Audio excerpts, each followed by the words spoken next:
Welcome back to the Caregiver Minute, where every weekday family and professional caregivers gather to refine their skills, gain inspiration, and prepare to serve. I want you to imagine that you're home tonight, minding your own business, in your bedroom, reading something, just relaxing, and all of a sudden you hear a noise. And you look up and you see a total stranger.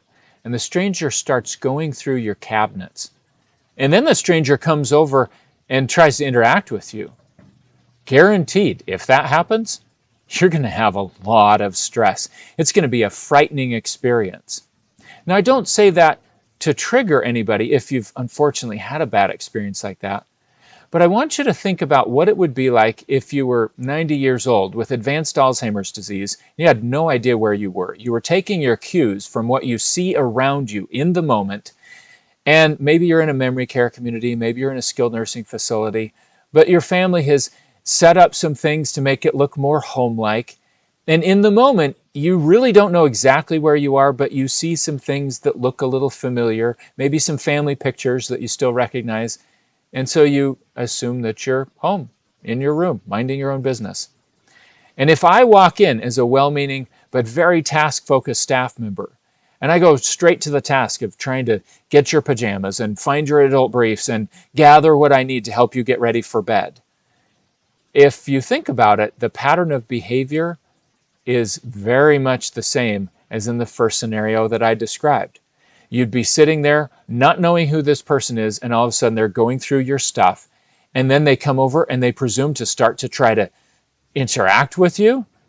That would be terrifying. In fact, who could blame you in a situation like that if you were to fight for your life?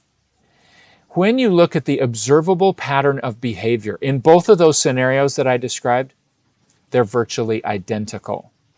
Sometimes when it comes to figuring things out for people living with dementia that we're serving, we need to just focus on observable behavior.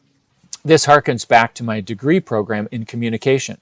The communication discipline is very different than psychology. Psychology tries to get into the head and figure out what people are thinking and what's happened in their life experience that might be affecting that. The communication discipline, though, largely just focuses on observable behavior. What are the patterns of behavior? Human communication is kind of like a dance. And if we can understand the steps of the dance, then we can understand how to influence those steps differently.